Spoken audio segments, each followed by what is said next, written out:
আল্লাহ, আরো জোরে আল্লাহ। এমন কোন ধর্মের, এমন কোন প্রধানের নাম নাই যার নাম নিলে কলিজা ঠান্ডা হয়ে যায়। আল্লাহ রাব্বুল আলামিনের নাম নিলে কলিজা ঠান্ডা হয়ে যায় এবং ঈমান বৃদ্ধি করে দেয় কে? আমার প্রিয় ভাইরা, যদি আপনাদেরকে প্রশ্ন করা হয় এটা কেমন শব্দ? আল্লাহ শব্দ, এটা কি পুরুষ শব্দ না মহিলা শব্দ?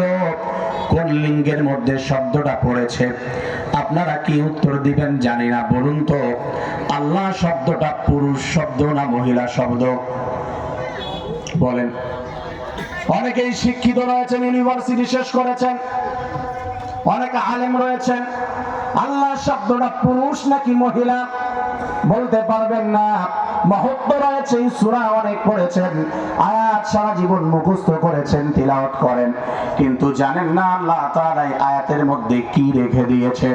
আল্লাহ শব্দটা আপনি যদি বলেন পুরুষ, না গ্রামারের দিক দিয়ে পুরুষ বলা যায় না, তাহলে শব্দটা কি মুয়ান্নাস, মহিলা না, আল্লাহ তাআলা মহিলা না, তাহলে কি এটাকে আপনি বলবেন উভয় লিঙ্গ, এটা পুরুষ মহিলা দুইটাই ধরা যায় না? সেটাও বলতে পারবেন না। তাহলে এটাকে আপনি কিলিপ বলবেন, এটা কি কিলিপ লিঙ্গ? সেটাও বলা যায় না। জড় পদার্থ, সেটাও বলা যায় না।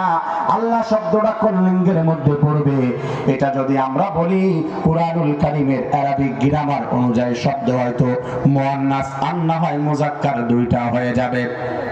কিন্তু আল্লাহর শব্দটা গ্রামার অনুযায়ী কোন দিকে পড়ে কেউ বলতে পারবে না। কারণ হলো সবাই পড়েন কুল হুয়াল্লাহু আহাদ আল্লাহুস সামাদ লাম ইয়ালিদ ওয়া লাম ইউলাদ। আল্লাহ বলছেন ওয়া লাম ইয়াকুল লাহু কুফুয়ান আহাদ। কুফুর দিক দিয়ে আল্লাহ তাআলার সঙ্গে কারো মিল। আপনার হাত আছে, আল্লাহ তাআলার হাত আছে না নাই? জোরে বলেন। আছে, কিন্তু আপনারা